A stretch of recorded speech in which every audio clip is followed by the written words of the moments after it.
नमस्कार मित्रांनो.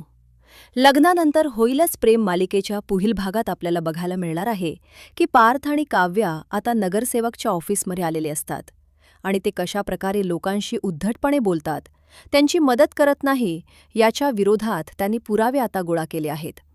तर तो नगरसेवकही सांगतो की जर माझ्या विरोधात काही केलं तर माझ्यासारखं वाईट कोणीच नसेल. म्हणजेच मित्रांनो, आपल्याला असं काय बघायला मिळतं की काव्याने आता नगरसेवकसोबत थेट दुश्मनी केली आहे. त्यानंतर हे दोघेही आता पुरावे घेऊन पोलीस स्टेशनमध्ये त्याच्या विरोधात तक्रार करायला येतात. पण तो नगरसेवक एवढा हुशार असतो की त्याने काव्याच्या मोबाईलमधून अगोदरच तो व्हिडिओ डिलीट केलेला आहे. त्यामुळे पोलीस स्टेशनला गेल्यावर आता काव्याकडे कोणताही पुरावा नसतो. त्यानंतर तो नगरसेवक पुन्हा काव्याला फोन करून धमकावू लागतो की माझ्या नादाला लागू नकोस, तू प्रेग्नेंट आहेस तर आराम कर आणि या सगळ्या भानगडीत पडू नकोस.